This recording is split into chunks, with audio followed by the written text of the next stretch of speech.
The Walt Disney Corporation has been vocal in its opposition to Florida's Parental Rights in Education bill.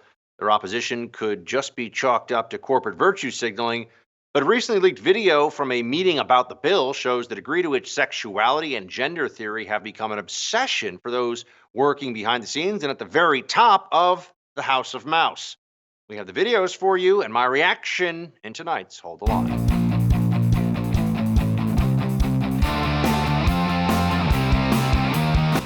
Welcome to Hold the Line. I'm Buck Sexton.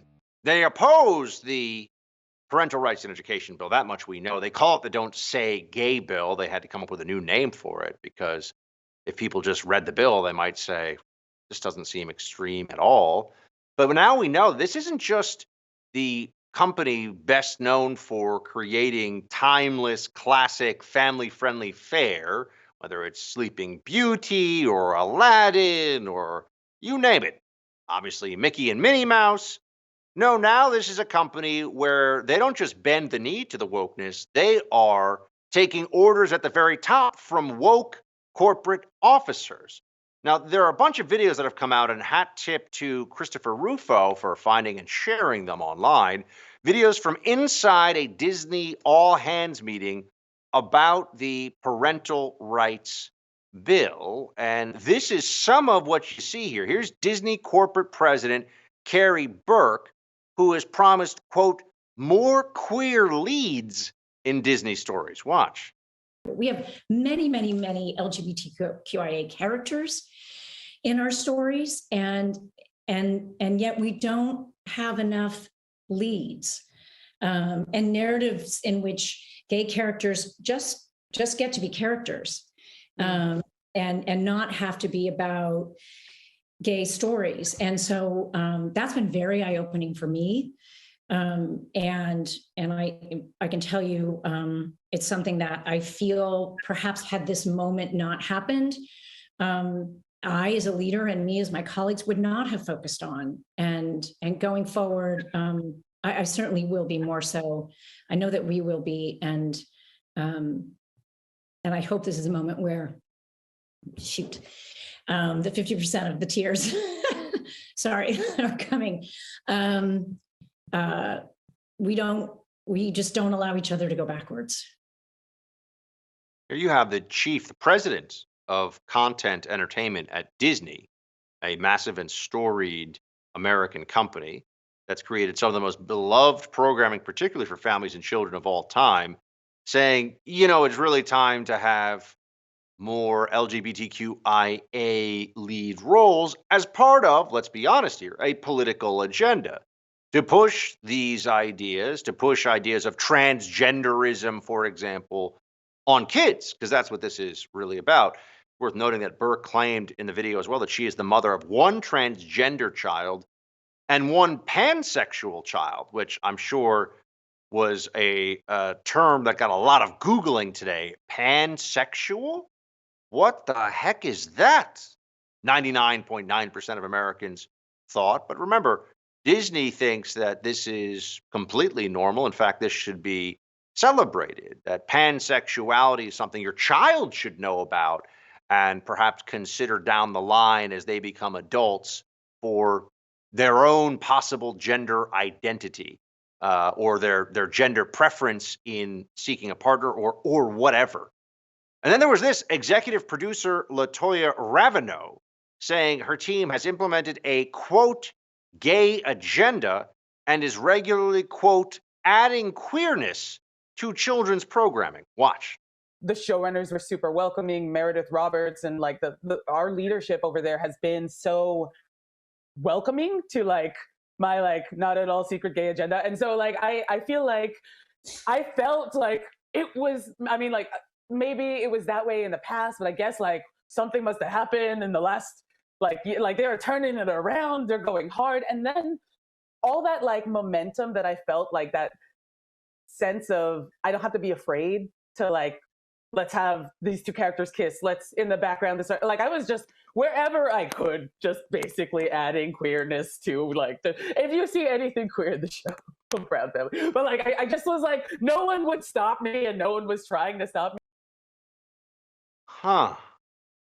So this is the Walt Disney Corporation, and they, as you see here, are having this meeting because it's not that they really think that you can't say gay as a result of the law in Florida. That's the propaganda talking point. That's just what they say to justify the hysteria, to mobilize people, to turn people against this, and to create the perception that if you support this bill, which, by the way, 52% of Democrats, let me repeat, of Democrats in the state of Florida support the parental rights and education bill, and huge majorities of Republicans do. So here we have a moment where you'd say, wait a second, this isn't just about the lie of the "Don't Say Gay" bill. There really is an agenda, and Disney is pushing this agenda in every way that it can. That your children should be exposed to very complicated and often politically divisive gender theory, things like pansexuality, cisgender, heteronormativity, etc. All these concepts should be things that little kids, we're not talking about adults here, folks, little children should be seeing in their programming. Brainwash them, get them while they're young, it seems, is the Disney mantra about this. Here's Disney production coordinator Alan March saying his team is committed to, quote, exploring queer stories, and he's created a tracker to make sure there are enough gender non-conforming characters. I've had the privilege of working with the Moon Girl team for the last 2 years, and they've been really open to exploring queer stories. And I'm on the production side. Part of the work that I feel like I can put in is making sure that we take place in modern day New York. So making sure that that's like an accurate reflection of New York. So I put together like a tracker of our background characters to make sure that we have like the full breadth of expression, especially with like trans characters. You can't see if someone is trans. There's not one way to look trans. And so kind of the only way to have these like canonical trans characters, canonical asexual characters, canonical bisexual characters is to give them stories where they can like be their whole selves. I mean, there's so much going on here. But let's just go back to this for a second. You know how they used to start out, ladies and gentlemen, boys and girls in theme parks? They'd have people in Mickey Mouse costumes, announcing this. Well, their diversity and inclusion manager, Vivian Ware, has announced that because they want to be more inclusive, they'll no longer say ladies and gentlemen, boys and girls, because, there are other options out there. Watch. Last summer, we removed all of the gendered greetings in relationship to our life skills. So we no longer say ladies and gentlemen, boys and girls.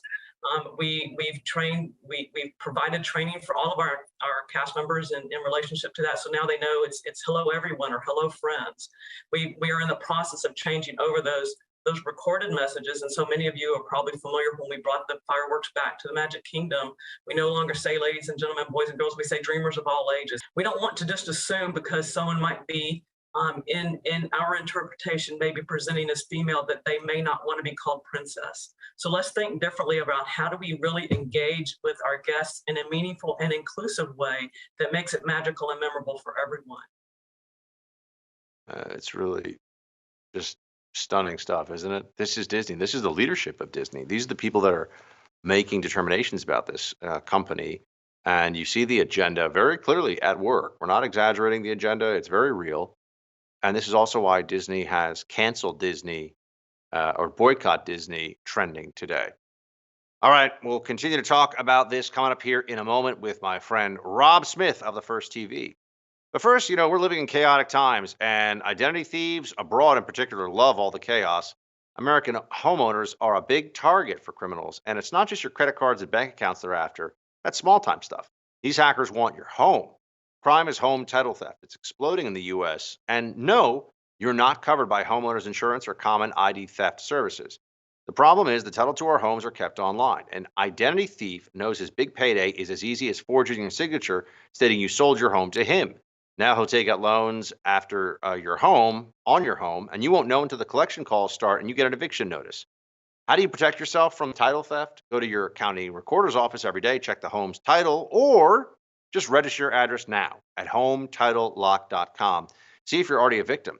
This is how we protect our most valuable asset, our homes. Go to HomeTitleLock.com. Again, that's HomeTitleLock.com. The First TV's Rob Smith stops by when we return.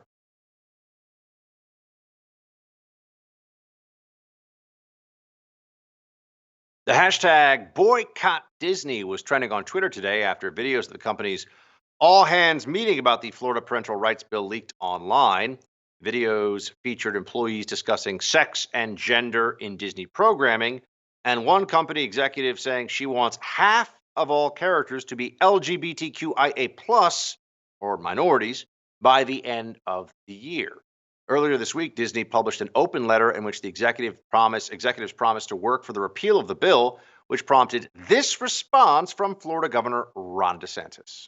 For Disney to come out and put a statement and say that the bill should have never passed and that they are going to actively work to repeal it, I think, one, was fundamentally dishonest, but two, I think that crossed the line. This state is governed by the interests of the people of the state of Florida. It is not based on the demands of California corporate executives. They do not run this state. They do not control this state. Amen to that. Joining me now is the founder and president of the Douglas Society, Mr. Rob Smith. Rob, good to see you. Good to see you, Buck.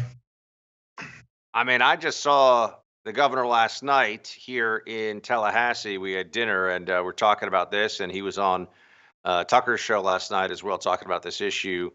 It's amazing to me. I shouldn't say amazing. It is noteworthy, certainly, that the theme park operators here of Disney in Florida seem to think that they get to call the shots. The governor is telling them not so fast.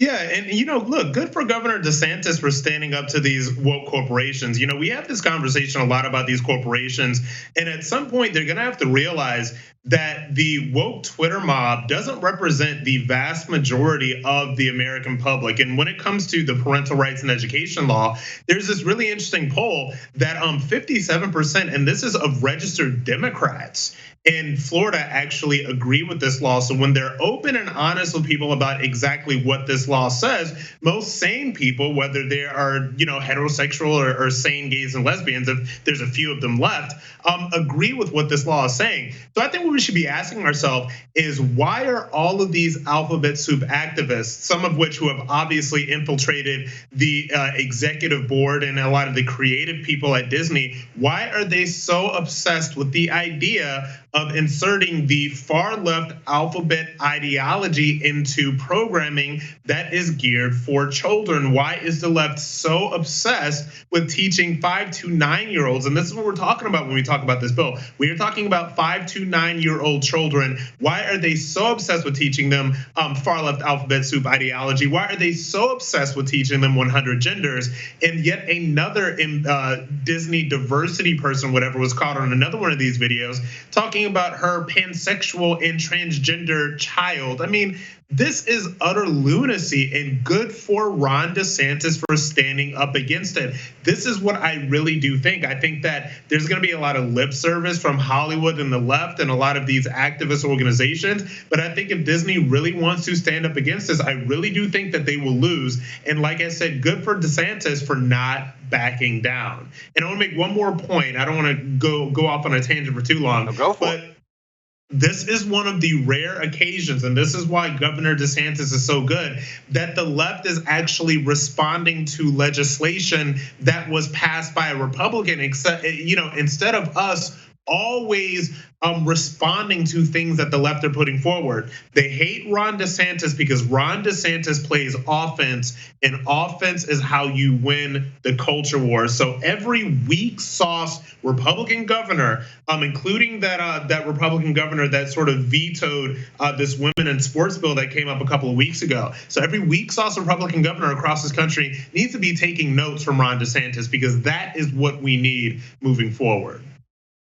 Speaking of Ron DeSantis, he also pointed out that somehow Disney is so upset about this bill, but as it was passing through the Florida legislature and as this was being publicly discussed and debated in the Florida State House, they didn't seem to care at all. Watch. I talked to the Speaker of the House yesterday afternoon, and he said Disney never called him while they were putting this through the House. They didn't seem to have a problem with it when it was going through. If this was such an affront, why weren't they speaking up at the outset? And yet they won't. And then for them to say they're going to actively work to repeal substantive protections for parents as a company that is supposedly marketing its services to parents with young children, I think they crossed the line. Ron DeSantis not pulling any punches there. It is interesting, though, isn't it, that the activists name it the Don't Say Gay bill, which is not in the bill. In fact, the word gay doesn't even appear in the bill. So how could you ban the word gay if it doesn't actually show up anywhere? But beyond that, Rob, it seems like the activists of the LGBTQIA plus community on the left got upset, and Disney all of a sudden decided this was a big deal. Well, here's the thing. The reason that, there was no issues with this while it was going up to the legislature is because the left had, and their activists on the left hadn't had the chance to sort of, pervert what the bill was and to kind of brand it as something so that they can launder this stuff through the mainstream media. What happened was that, like you said, gay is not in the bill. And we've been talking about this for the past couple of weeks.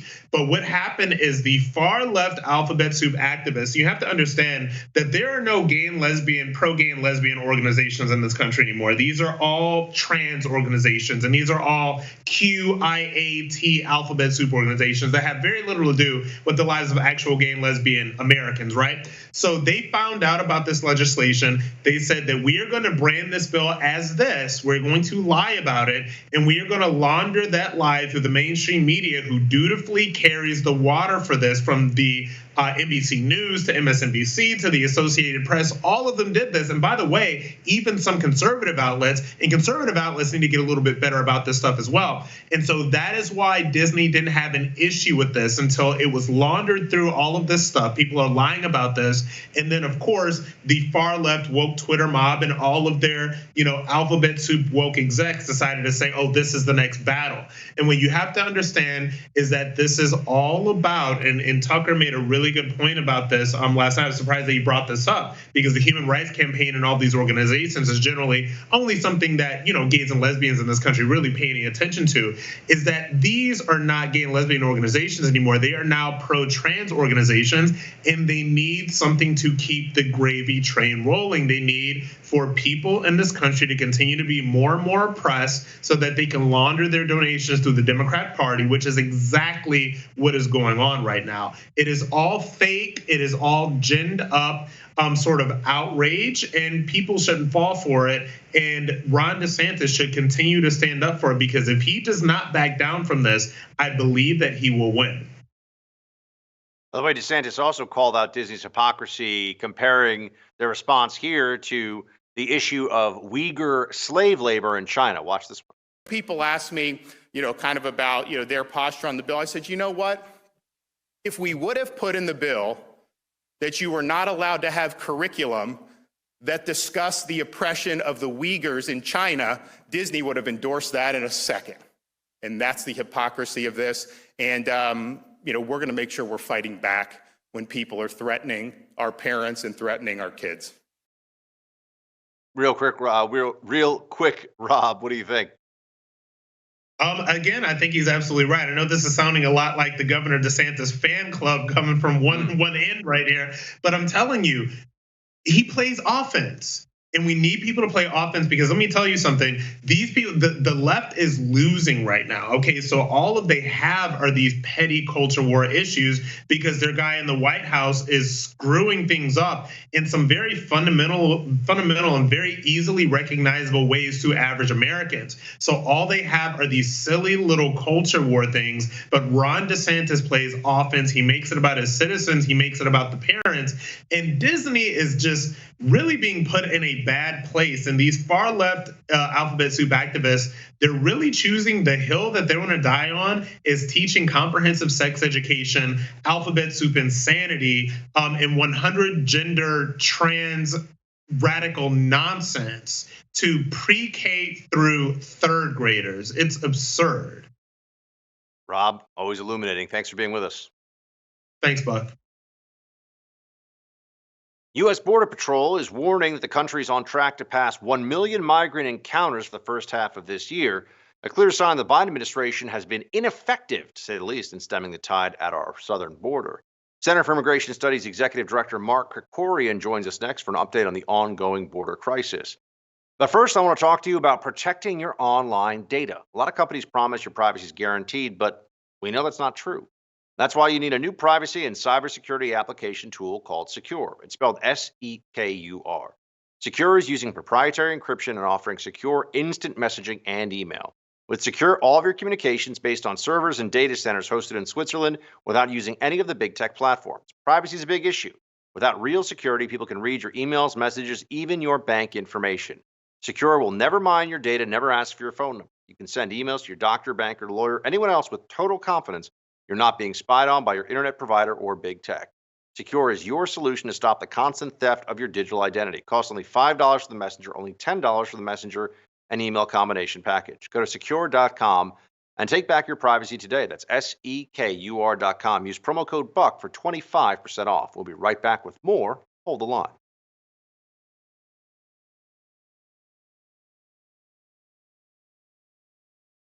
The U.S. Border Patrol chief warned Tuesday that the country is on track to pass a staggering 1 million migrant encounters for the first half of this year. The crisis at our southern border could get much worse, though, as agents there are bracing for a massive influx if the Biden administration decides to end its COVID policy.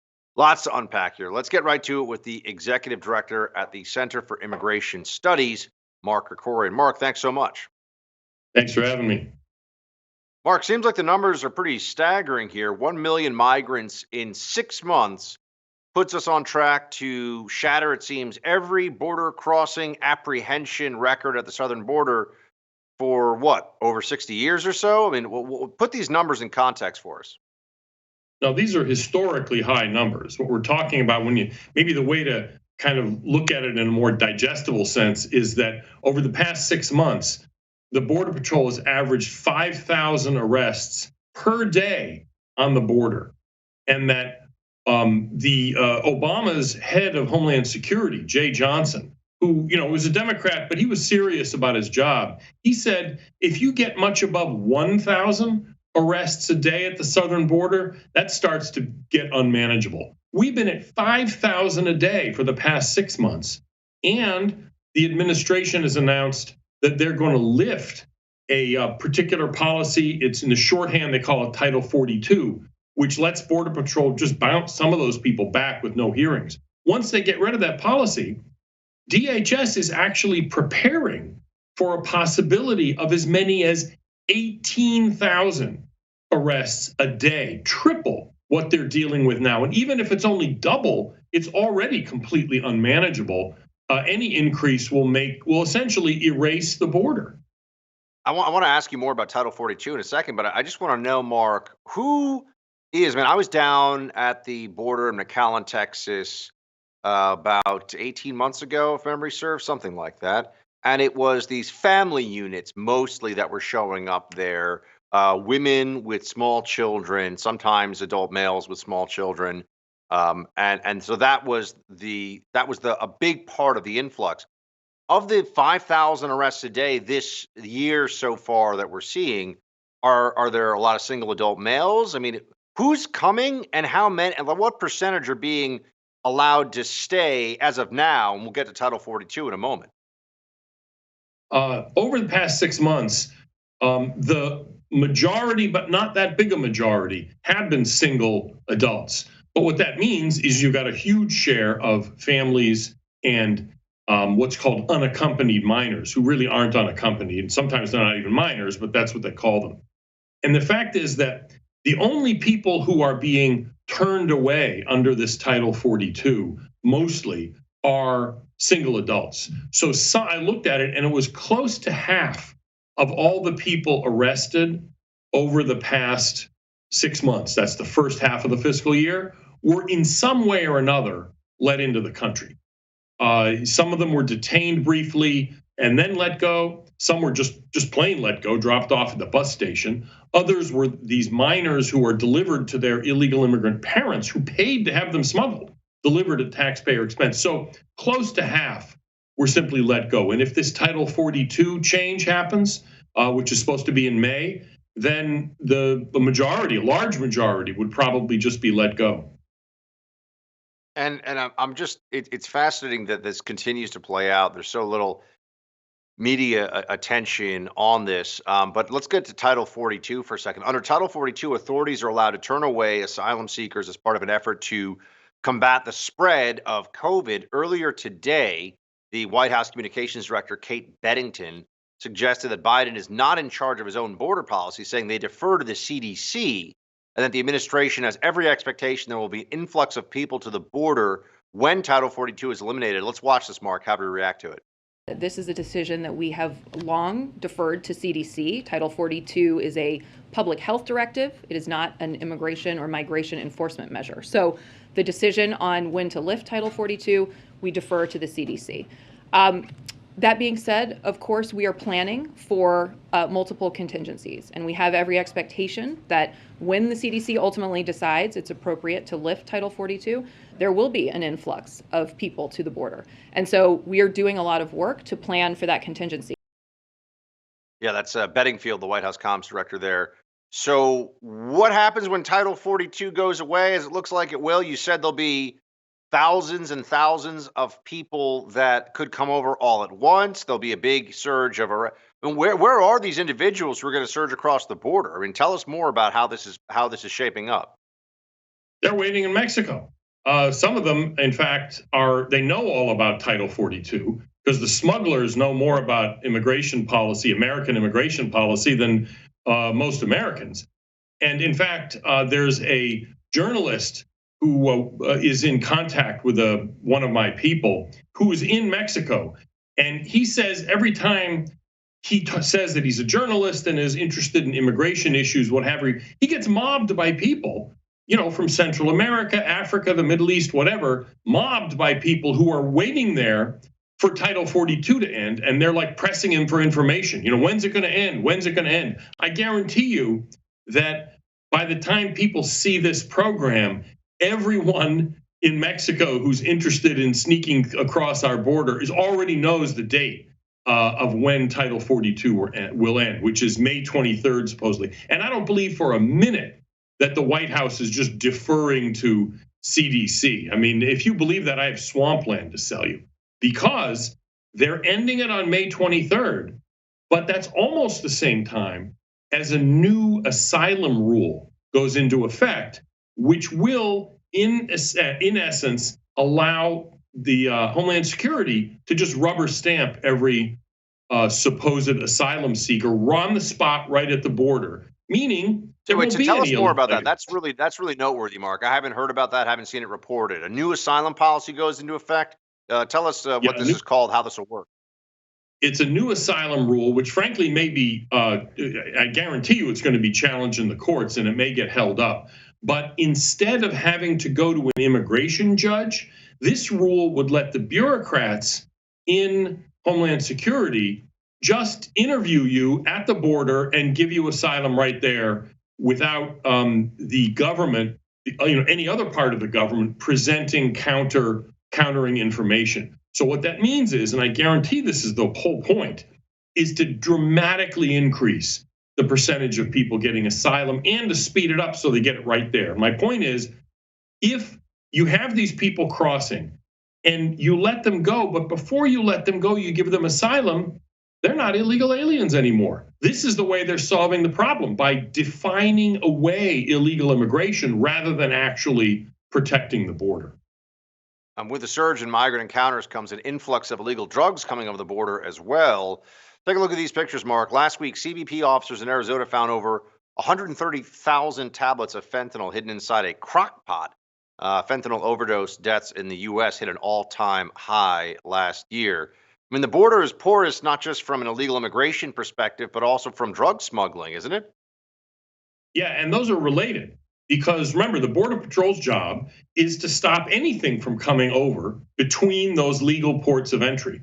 Well, under this administration, the Border Patrol has been turned into kind of like Walmart greeters, where illegal immigrants are coming over. There's a big group. All the Border Patrol agents on the line have to be taken off to process these people. Well, then there's nobody patrolling the border. And guess what? That's when the cartels move their drugs across, move people that don't want to turn themselves in, whether they're terrorists or criminals or who knows what. So the point is, these are intimately related. If the Border Patrol wasn't on diaper duty with all these illegal immigrants, it would actually be able to patrol the border. Nothing would be perfect, but they do a much better job of stopping this fentanyl and everything else from coming over the border. And just so I'm clear, Mark, real quick, I mean, without a change in policy and effectively in the enforcement of the law, even if we sent down a lot of National Guard, which Biden's not going to do, it would help a little bit with the problem you just addressed about patrolling the border when it comes to crime, to the influx rather of drugs. But it wouldn't do anything for the people who are apprehended, right? Because they're just surrendering themselves. Yeah, it wouldn't actually help much. I've talked to Border Patrol guys on the border, and they can't arrest anybody really. And even if, what they do is they basically, their eyes and ears, they have binoculars and phones and what have you. But if there's no Border Patrol agents to respond to somebody that the National Guard sees, there's nothing they can do about it. They're not shooting people. Yeah. So really, the National Guard thing, I'm not against it, but there's a limit to how much good it does. It's marginal benefit. That's what I saw when I was down there too. Exact same thing. Mark, it's going to be interesting in the months ahead. Appreciate you joining us. We'll talk to you soon. Thank you. With crime in the Big Apple continuing to rise, New York City Mayor Eric Adams is calling the city a dysfunctional laughingstock, apparently forgetting that fighting crime is his responsibility. We have more on that with former NYPD Detective Harry Houck when we come back.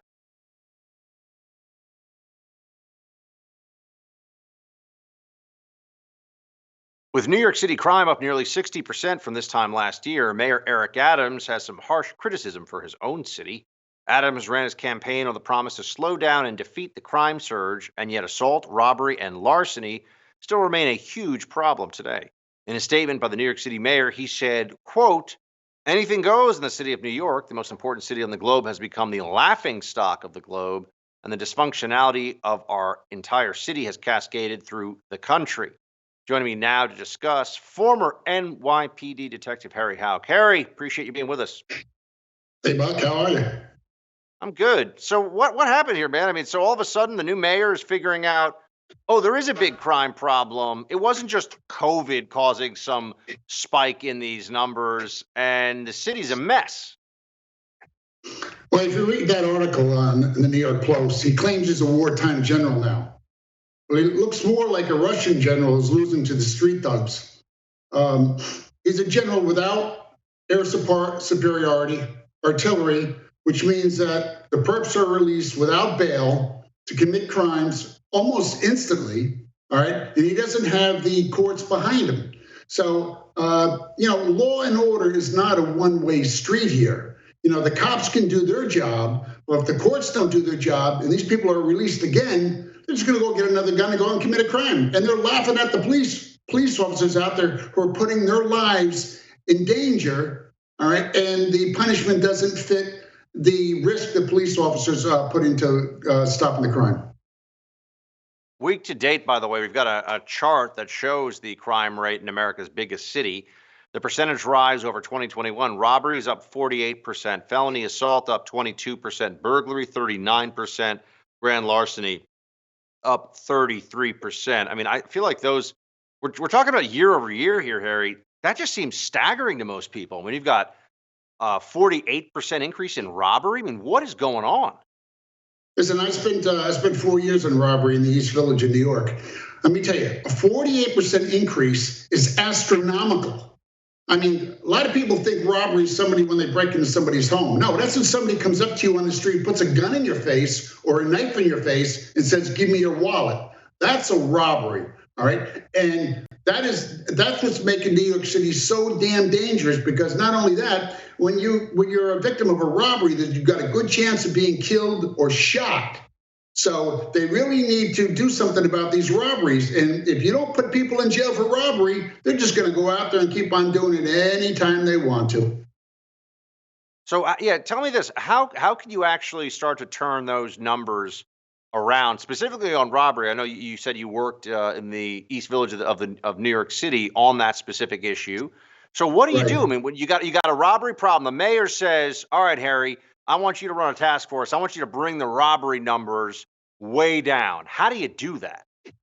Well, based on the environment that we're seeing today, you're a robbery detective, you investigate a robbery, or you go out there looking for robberies in progress. You catch a couple of guys, you lock them up, you put them in jail. You got a good case. What happens is, though, if these guys get out right away, if they're not, if they're not, have bail for like $500,000, these guys aren't staying in. So what happens is these guys go back out and commit another robbery and commit another robbery and commit a robbery. We have revolving door justice like we did back in the early 80s. And we're back to that now. The cops can do only so much, Buck.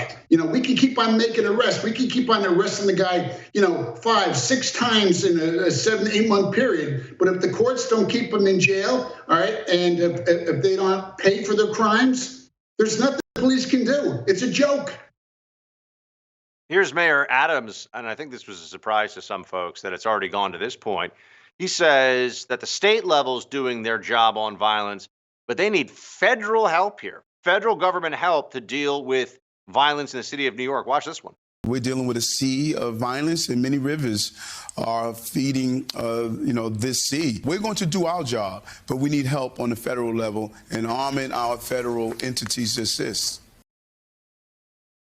We're dealing with a first sea of all, are you surprised that he's saying that? Well, what's he talking about? I mean, you must be, wow. What do you think about this? We're dealing with the sea of incompetence based on the Democrats. He's not saying that his people put this, that the Democrats created this problem in New York. And like I said, it's a sea of incompetence. Back in the early 80s when Giuliani came in, we didn't need the feds to come in to change things, all right? All we need to do was to be able to have a government that backed the police, courts that backed the police, all right? And we took care of the problem. We took care of it pretty quickly. I don't know what he's talking about and wanting federal aid or federal help for this, because we really don't need it. We need competency is what we need. Do you think that Adams he's only in the job a couple of months so far. He's the new mayor. What do you think his thought process is here? Because he came in and there was a lot of fanfare around how he's going to turn things around. But now it sounds like he's almost surprised to find out what bad shape the city's in, which to everybody's like, you're the mayor and you ran for mayor. How is this a shock to you? Oh, yeah. I'm shocked. I'm shocked to see that the crime rate is so high in New York, even though I was a cop there for 20-some years. And the fact that the last mayor totally destroyed the city. How is it a shock to this guy? Why won't he point the fingers at the city council? Why doesn't he point the fingers at the courts? And you know why? Because they're all Democrats and they're his buddies. He is slowly becoming a politician, a Democrat politician. And if he's so worried about 6- and 7-year-old kids getting shot out there like happened last week, all right, then you better get the courts behind us and bring in that district attorney and give him a good talking to, because he can put the blame on the courts and he can put the blame on the city council. And that's why the crime is so high in New York. Do you think, Harry, going forward this year, it's going to at least start to level off and maybe start to get a little bit better? Or are you not seeing the moves necessary for that? No, like I said, he's a general without power. He's out there. We can make all the arrests you want. We can take 500 guns off the street tomorrow. All right. The fact is, there'll be 500 more guns on the street, and they can go out and buy another gun right away and commit another crime. It's becoming lawless in New York City. And if he don't take it into hand and the city council don't take it in the hand and the courts don't take it seriously, I don't see any changes, none, Buck, until the courts and the city council and the state are behind him. None. Harry, appreciate you joining us. Thanks for the perspective. Thanks for having me, Buck. Today, President Biden said that access to monoclonal antibodies isn't partisan, it's medicine. Remember when Republican governors pushed this life-saving treatment earlier this year and Biden revoked its use? What's going on here? We'll get into that and more in Quick Hits.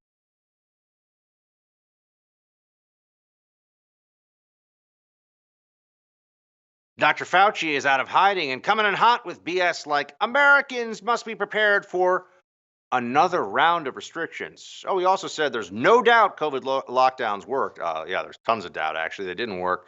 Totally false, but we'll get into all this in Quick Hits. Look, I told you, little tyrant Fauci isn't done with you, and I wasn't kidding.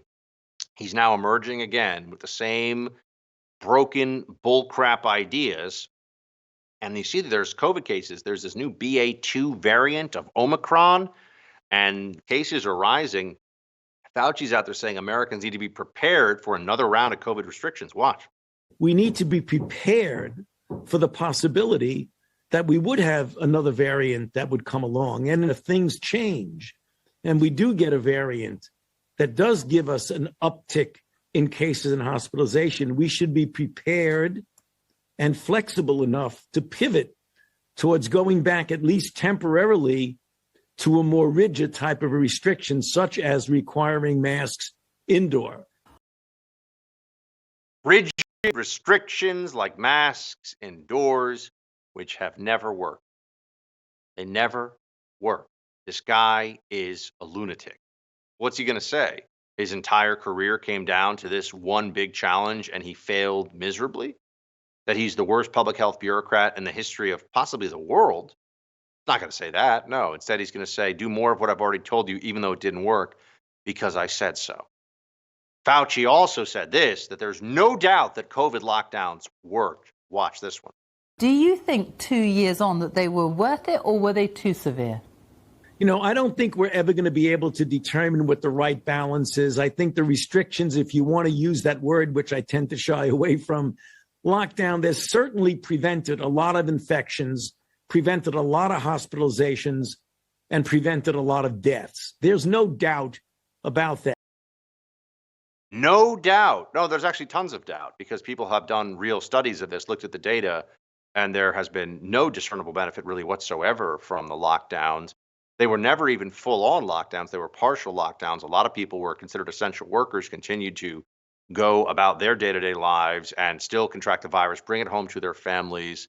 Look at the numbers of infections of seniors, including in nursing homes. Look at all these different things. And to believe that lockdowns work is to live in a fantasy land. And that is what Dr. Anthony Fauci wants you to continue to do. Or you can accept, you can see the reality here, which is that the Fauciites were wrong all along about everything, and that they have been absolutely unwilling to be held accountable for those failures. And now they want to do more. They're not done. They want you to suffer more. Mask up, peasant, even though the masks didn't work. And then there's the big lies that are being told by the Democrat-aligned corporate media. And they lied before about Hunter Biden's laptop. And here's what the reality is right now. The Washington Post, this is their headline. Here's how the Post analyzed Hunter Biden's laptop. 2 experts confirm the veracity of thousands of emails, but say a thorough examination was stymied by missing data. Yeah, this is another way of slow walking toward reality here with the laptop was real. Everything on it. Now they're saying, oh, we can only tell some of it's real. All this stuff on there is real, okay? There's no reason to believe otherwise. They have Hunter Biden's laptop, and there's real corruption there. Hunter is under serious federal criminal investigation right now. And there are some people who say he could even face criminal charges. It looks like he may have engaged in tax evasion, money laundering, failure to register as a foreign agent. These were all, remember that last crime too, doesn't sound like a big deal. It's a big deal under Trump. They went after anybody in Trump's orbit for FARA violations, Foreign Agent Registration Act. So will Hunter Biden's son be treated to a different standard of justice? I think we all know the answer to that. Joe Biden says access to monoclonal antibodies isn't partisan, it's medicine. Watch this one. The monoclonal antibody, take monoclonal antibodies, for example. They've helped save lives. This isn't partisan, it's medicine. But Congress hasn't provided enough money to keep purchasing these monoclonal antibodies. Remember, there's some Republican governors who are pushing monoclonal antibodies, and Biden actually revoked their use earlier on. Now he's changed his tune on that, no doubt, because, who cares about what actually happened? They've got a narrative to run. That's it for tonight's Hold the Line. The No Spin News is up next. Shields high.